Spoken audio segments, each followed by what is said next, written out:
For real. All right. Thanks to everybody who read. Our speaker tonight was here 6 weeks ago, maybe 2 months ago. He's got a powerful message. He's got 2 decades in this program, and he's kept coming back. Without further ado, Shawn B. Hey, Shawn. Hey, what's up, guys? Hey. All right. I don't do a whole bunch in the beginning about how it was for me when I was getting high. All of y'all know how to fuck your lives up, right? So do I, for real, right? So I kind of, I got a fucking doctorate in that shit. So I skip right to like where it started getting better, okay? So like the one thing that I'll say is like I was never the kind of addict that would like get some dope and then go play house at home and shit. I couldn't do that. I just did. I started with disappearing and long night and then gone for the weekend, then gone for weeks, gone for months. Being incarcerated was a big part of my story. I've been locked up probably more than I've been on the street most of my life, right? Y'all know what the color code is? Okay, so this is where I get right into how it started changing. I had 8 years on over my head and I was trying to do better. So I had a job. Instead of just boosting, I had got an actual job, but I was framing houses with all of my buddies that I always got high with and shit. And so, you know, if any of y'all know anything about construction, it's 100% full of addicts, right? And so just like restaurants and shit, so fucking, I mean, we go out and we start a run and a couple of days later, they're like, where are we dropping you off at, dude? I'm like, fuck, man. Come on, man, let's keep this shit going because there ain't really nothing to go home to, right? The chick is big mad. You know what I mean? Usually we were living in hotel rooms in Ocean View where we got to pay by the week and shit. And I used to joke around and say I could make it across the Sahara Desert easier than I could get from the fucking bank to that hotel on Friday, dude. I hardly ever made it back there. And she was, I would have to race by that bitch and shit so I wouldn't have to look at her like getting booted out of that bitch and wait for her mom to come get her and shit so I could do my fucked up shit, I was a piece of shit for real, right? Or at least I was being a piece of shit, but I definitely felt like I was a certifiable piece of shit and like there just wasn't no use for me, right? So fucking fast forward a little bit, 8 years on paper. I had only been home for like 7 or 8 months, and then I kind of immediately went right back to what I was doing before and shit. And on the color code, and I had been gone for 3 days. My buddies dropped me off. I go into the house. The chick was pissed off like crazy. She was freaking out. Your color came up today, motherfucker. I was like, son of a bitch. This was I've been clean for October will be 20 years. So you don't have to do that. I say that because this was in 2005. So back then, like we were better off showing up and pissing dirty than just bucking on them and not going down there, right? So when my color, she said my color came up. So we drive down there and we used to have to sign in on a clipboard. I don't know how it is now, but that's how it was. My color wasn't up, right? She had tricked me and the cops were there and I got arrested. Oh, and damn. Fucking they had me, I know, right? They had me in the little office with the PO and the cop was behind me and they even had my chick in the room. I don't know why the hell she was in there, but I was just begging, you know how we do. And I remember it like it was yesterday, man. The lady stopped writing. She just sat still for a second. She reached in her desk. She tried to hand me a meeting list for NA. And I was handcuffed, so I couldn't take it. So my girl's name was Holly at the time. She snatched it up. Dad's not starting in 20 minutes. The lady took off the cuffs and said, I don't know, you're on thin ice. And she let me go. And that's how I stepped foot into the very first NA meeting I had ever stepped foot in, right? Okay. So look, that was a huge meeting, like bigger than this. This is fucking big, right? But it was a huge meeting in Lambert's Point. It's not there anymore. It used to happen at 12 o'clock. And y'all know Joe that works here? Yeah. Joe's the fucking greatest dude ever, right? Joe used to be a mailman and he had some back problems, so he was on disability. The dude lived and breathed in it, right? He, like, a shitload of the meetings that we have in the meeting list, Joe set up during this time, back in the day, right? And so after that meeting, during that meeting, rather, I was sitting in the back and the chick was fucking heated, dude. She was still blah, blah, blah. I was like, will you shut the fuck up so I can listen to these? It was listen to her or listen to the meet. Basically, right? They were reading a chapter out of our basic text called Who's an Addict? So, I mean, dude, I listened to what they were reading, partly because I didn't want to listen to her, partly because I knew I felt like a piece of shit and I was really over feeling like a piece of shit. And I was like, yo, I do that. I did that a few hours ago. Yeah, that sounds like me too. And so it was just like, all right, when the meeting was over, they were like, does anybody want to try a new way of life and come and get the white chip? So hell yeah. What else do I got to lose, right? So I go up there, I get the white chip. Joe talks a fucking hole in my head after the meeting, right? And he goes up to Holly. He's like, I'm going to take him out and we're going to go have lunch and keep talking and stuff. And she was skeptical because she didn't know him, right? And I wasn't nobody to be trusted. Anyways, Joe used to come from P-Town to OV, pick me up, carry me around to meetings for the first couple of weeks. Eventually, I had to start going to meetings on my own and do my own thing and shit, right? But look, the reason why NA works, and for those of you who identify yourselves as alcoholics, I am not one of those addicts that thinks that the two fellowships need to stay the fuck away from each other. I don't care. If you get your shit right in AA, awesome. I don't give a fuck. I want you to get help, right? So the reason why NA and AA works is because of identification. Like, look, like Joe just introduced me to his boss and that lady seemed very nice, but he was like, she's not one of us. I was like, cool. She can read all the fucking books in the world. But if you ain't never felt like fucking killing yourself because you fucked up again, if you ain't never looked into the faces of the people that you love the most and felt like a fucking garbage ass human because you fucked them over again, if you ain't ever been freezing your ass off, dope sick, or just cold, sitting and booking, like, bitch, you can't fucking help me, dude. You don't really know what this shit feels like, for real, right? Mm-hmm. Joe was describing to me how I felt right fucking then and there. And for him, it was like 6 years ago. I was like, dude. And he said the fucking thing that made the most sense in the world. He was like, but listen, dude, I'm no different than you. I just did these things in this order. And slowly shit got better. And it'll happen for you too. And I was like, dude, you got me. I'm all in on this. Let's do this, right? Because why not? For real.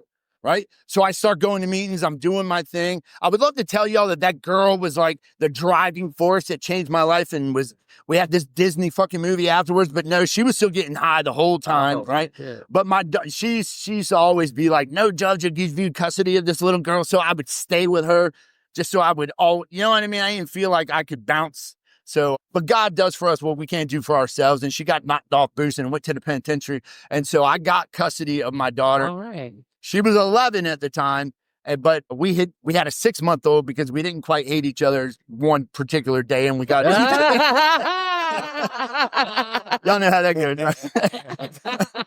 So I ended up with another baby, and like I raised her in NA. Like she grew up like carrying her in a car carrier. She grew up coloring in the corner with a whole bunch of other little NA kids that they're all 18, 19, 20 years old now and stuff.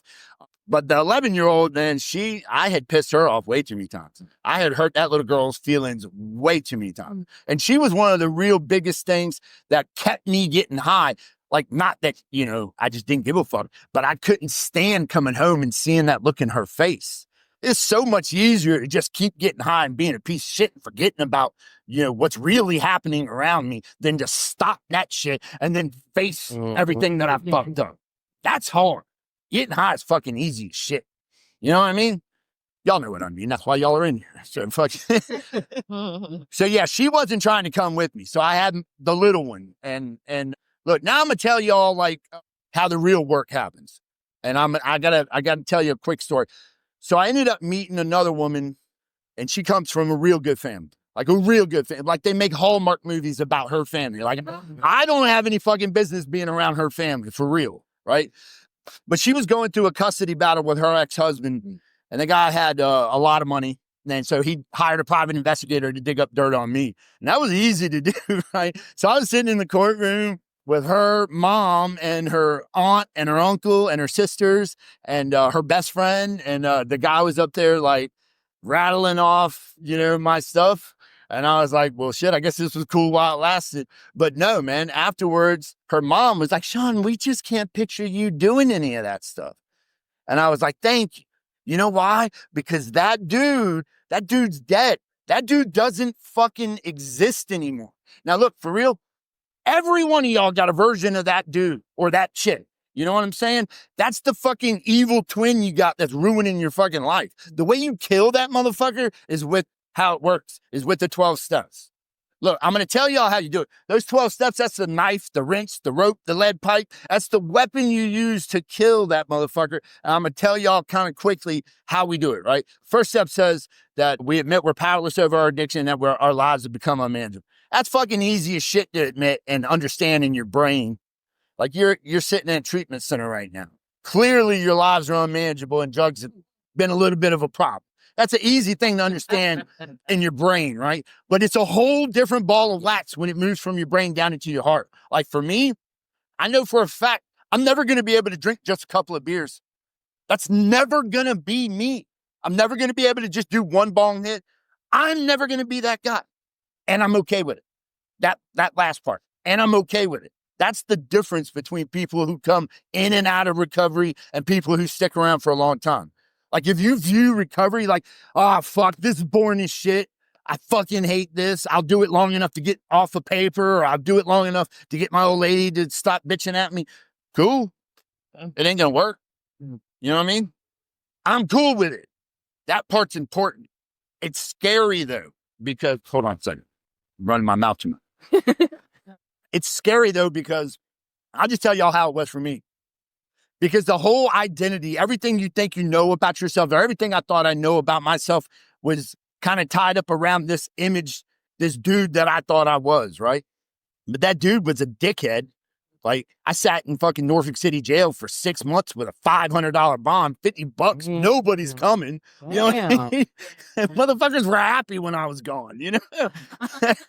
Fucking holy ass socks and shit. No canteen. Always having to run some sort of hustle in the blocks. Fucking survive and shit. Some of y'all know what I'm talking about. Anyway. Doing some laundry. I ain't doing nobody's fucking laundry. I would just stack up trays and shit when I was dope sick and couldn't eat anyways. Make a sandwich out of every tray until I had an old bag of sandwiches and then hustle. Never mind. Anyways. You're kind of left with this like, so what do I do? Who am I? Like, what's going on now? It's kind of scary because it's like, so you're telling me that like everything has to change? That's kind of scary. So step 2 is the hope step. And you know, actually what step 2 says is, you know, we came to believe in a power greater than ourselves. Now, look, that kind of bothers a lot of people if you come in with a, you know, you're an atheist or you don't like God or whatever happened between you and God in the past. NA doesn't give a shit. We're not telling you what your God is. Your God could be whatever you want. You want to make this water bottle your God? Cool. You want to make a phone your God? A lot of people make the group their God. For me, the spiritual principles and the program of NA was kind of like my higher power because it was pretty obvious. Like this group of people all seemed to honestly care about me because when they said, hey, how you doing? And I just gave them the generic ass fucking, I'm good. They'd be like, no, for real, how you really doing? And they gave a fuck. Nobody ever really gave a fuck when they would say that shit before. You know what I mean? And not only that, I was starting just a little bit to kind of be okay with me too. I didn't quite hate myself quite as much. You know what I mean? Step 2 is the hope step. Step 3 is we decide to give our will and our lives over to the care of our God. Again, that was the program. Essentially what that is, I'm pushing all the chips in. I'm all in on this recovery thing. You guys that have been here longer than me, like Joe, you said you did these things in this order. Cool, I'm going to do these things in this order. That's what step 3 is. I'm all in on recovery. Like, I'm not going to say, okay, out of these 12 steps, I'll work this one, I'll do this one. I don't really like what that one looks like, so I ain't going to do it. Fuck that. I'm going to do it the way it's suggested. That's step 3. Now, step 4, this is where you really start to change. Step 4 has got a reputation for being scary. You're going to write out an inventory of yourself and tell somebody all the terrible shit you did. That's the stupid way to look at it. The best way to look at it is you just write the shit out, answer the questions, and then sit down with your sponsor in step 5 and go over it. I'll tell you how it was for me the first time. It was the best thing in the world. My sponsor said, Shawn, do you see all these patterns? I was like, what are you talking about? He was like, dude, look, it looks like every time you feel like this, you respond like this. It kind of seems like every time you get in a situation like this is how you react. He was like, for the next couple of weeks, I want you to start looking for these patterns. Like 2 weeks later, I was outside of a meeting with a bunch of dudes and there were some girls and another little group not very far away, and I had been trying to talk to one of them, and this dude cracked a joke on me. Everybody started laughing. First thing my brain said was, smack the shit out this dude, so that this girl don't think you're a bitch. Or you could laugh because this shit was funny. You see what I'm saying? That was one of those patterns. Plus, I look good in street clothes, right? So I'm tired of the pattern of going back to 811, going back to fucking Crawford Street in P-Town, going back to fucking Princess Anne. Pattern, right? Oh, it's the 6th of the month. Somebody knocks on the door. Instead of saying, everybody shut the fuck up and act like nobody's in there, I can open the door and be like, yo, I know I owe you some money. I ain't got you right now. I'm going to get you. If I got a job, how about I get up and I go to that bitch in the morning? And while I'm there, I actually do what I'm supposed to do. Patterns. Start seeing these patterns, dog. They're awesome because you become like a superhero because you can see the future. Because if you know yourself, you know your patterns. Like, I've been clean almost 20 years. I don't call Verizon. I don't call the water company. I let my wife do that shit because I'm going to snap out on the phone because I don't have patience. So I know the patterns in myself. I know I navigate the world and try to keep myself away from the places where I know I'm going to fuck up and keep myself in the places where I know I'm going to do good. It's simple shit, but it takes a little bit of work to get there, right? So then you get into steps 6 and 7. These are the character defect steps. But for real, if you want to look at like addicts, we're kind of like a computer that's so fucked up with viruses that it doesn't even work. Like, that's us, right? The steps, wipe the motherboard clean. Steps 6 and 7, you get to start reprogramming that bitch. So now that you see like where your patterns are, like what makes you tick a little bit better, then you get to be like a mad scientist and play with the ingredients. I'm pretty good at this. Let me get as much of this in here as I can. I suck at this. Let me try to keep this out as much as possible. These are our defects of character, right? That's what steps 6 and 7 are about. They're about our behaviors and our attitudes and shit like that, right? So then we get into step 8. Everybody write the list, the amends list. Just write the fucking list. Everybody's afraid of it because they start thinking about what so-and-so is going to say to them when they go to say, I'm sorry. That ain't what step 8 says. Step 8 says write a list. Your sponsor's going to rip up half the list anyways, because no sponsor is going to tell you to go fucking 7-Eleven and say, I'm sorry because I used to boost from you all the time. If you're a booster, we're going to say, stop stealing. It's a living amend. You know what I mean? The people that you're going to honestly go face to face with are your loved ones, your family, shit like that. Nobody is going to suggest that you go put yourself in harm to make an amends, right? So just write the list. But here's the best part of step 9. Step 9 is fucking amazing because even though I was going through that stuff, when I got to step 9, like I was still with Holly until I had like 2 years and some change. I had gotten to step 9 already, but there was no shortage of her and her family and other people who were like quick to just beat me over the head with my past, right? I mean, for real, I did that shit, right? But what does step 9 say? Step 9 says that we go to people and we say, I did that shit and I'm sorry I did that shit and I ain't going to do that shit no more. By the way, let me get that club. You don't get to hit me with that shit anymore, right? That's what the step fucking says, dude. The step is a selfish step. Like, you're making the amends. You're owning up and saying, hey, I did it. I'm sorry I did it. I'm going to stop doing it. If I owe you something, I'm going to knock it off as fast as I can until I get you right. But you don't get to fucking throw that shit in my face for the rest of my fucking life. I can give you back the club and you can keep hitting me with it if I fuck up and keep doing that same shit. Does that make sense? Yeah. That's step 9. Step 10 says, all right, now that I've started changing some shit, why don't I spend a little bit of time, actually a lot of time, every day, making sure that I'm further ingraining this shit into myself. Like, when I go to meetings, I'm big on daily maintenance. Like, I preach that shit. Like, all of my sponsees, like, I got a text log, thumbs up. Everybody sends this shit each morning. If I don't see your thumbs up for a day or two, I'm calling. What's going on, dog? Daily maintenance is, if you got to be to work at 8 o'clock, fuck you doing sleep until 7:30. Get your ass up in time to start your day off peacefully. If you're trying to rush out the door, you're already behind the game for the day. You started your day off with stress. That doesn't make sense. Go to sleep around 10 or 11. If you're clean, ain't no fucking reason for you to be running around at 1 in the morning. Fuck you doing?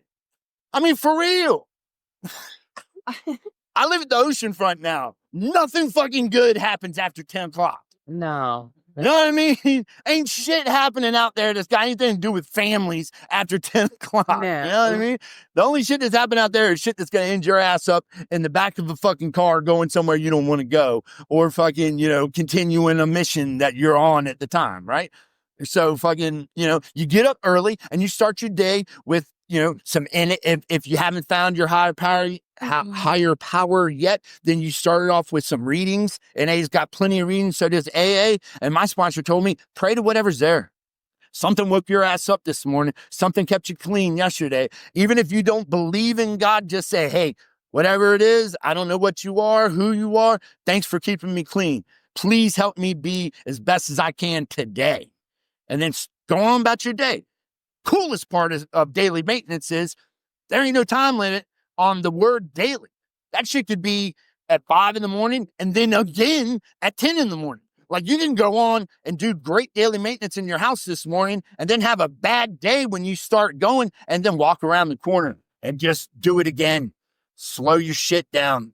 Like we all have bad days. We all got to go out in the world. Every minute of your day ain't going to be awesome. You can go restart your day anytime you want. Dude, I must suck. It's like a fucking exodus in this bitch and shit.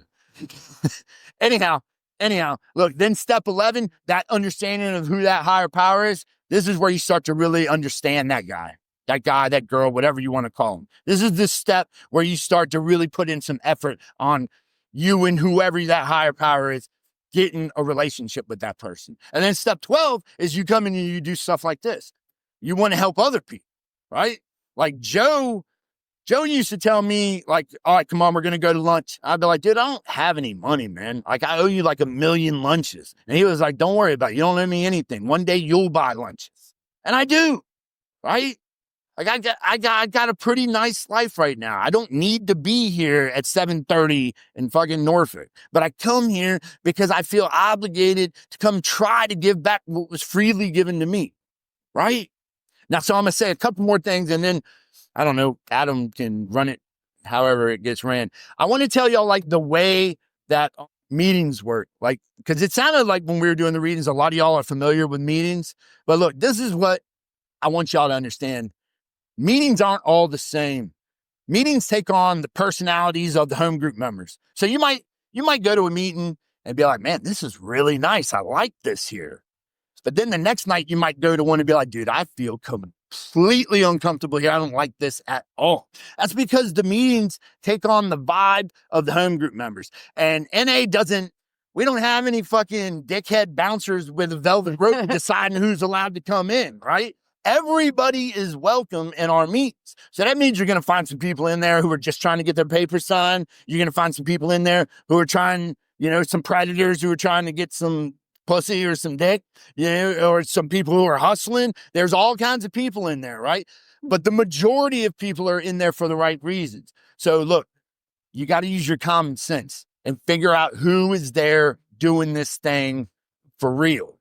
Once you identify the people who are for real and the meetings that you feel comfortable in, you got to start going to those meetings every day.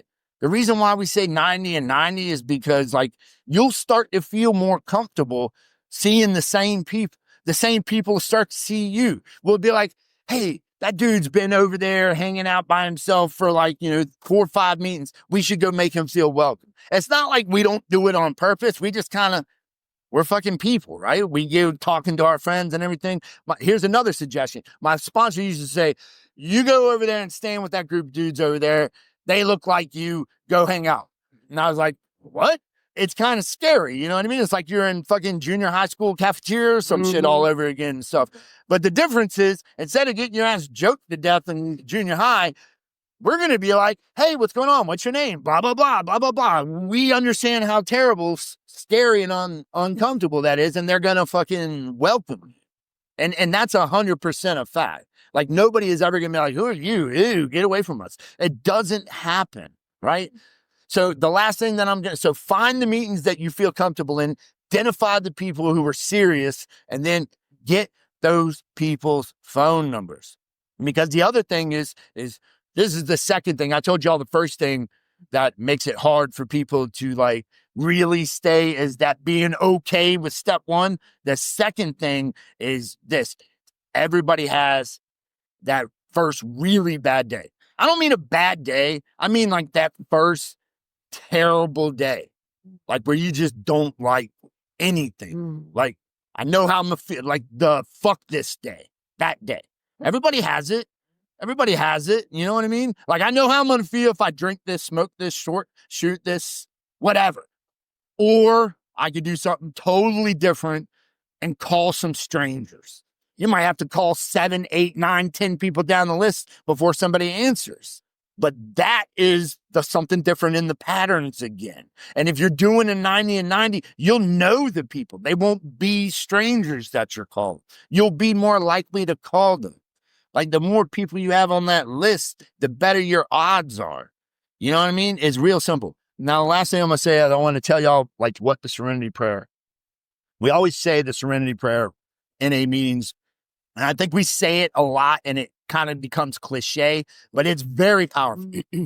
Look, Serenity Prayer says, God, let me grant me the serenity to accept the things that I cannot change, the courage to change the things that I can, and the wisdom to know the difference. Now, I'll give you a practical application of that prayer.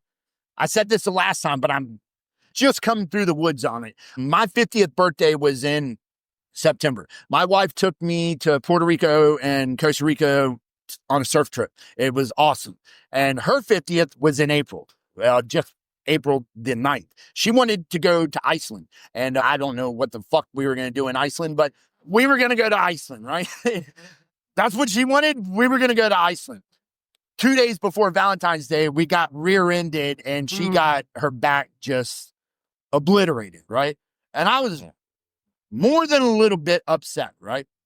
Because like she already had some back problems and like she had gotten all this work done and she was just to the point where like she was the way she was when I first met her and it just erased all that. I was so fucking mad, right? But what does the Serenity Prayer say? Accept the things you can't change. Accept the things.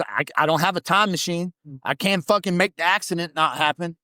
The courage to change the things that I can. What can I change? I can change my fucking attitude about it. Yes. That's what I can change. My attitude. She was in the hospital. I was fucking heated, dude. Like, I wanted to fucking go beat this dude up and shit. Like, fucking idiot was just looking at his phone. He didn't, you know what I mean? He wasn't trying to ruin our fucking life, you know what I mean? So fucking, I can change my attitude because what she needed was me to be a good husband and hold shit down, deal with the fucking lawyers, deal with the insurance company, deal with the doctors, deal with the kids at the house, deal with everything. Not some fucking dickhead who's running around ready to fucking go to jail because I can't accept the things that I cannot control. And then the last part of the Serenity Prayer says, the wisdom to know the difference. The wisdom to know the difference is understanding the first two. Like, I can sit here and still be angry, just miserable as you want. You cannot simultaneously be a happy guy, enjoying your life, and fucking mad as a bitch, ready to kill somebody at the same time. It don't happen. It don't work.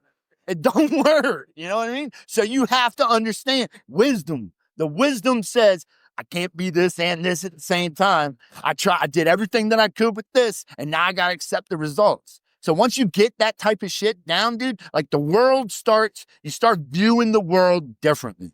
And then like, you know, the part that sucks is that none of this stuff happens. I said all this shit in 29 minutes.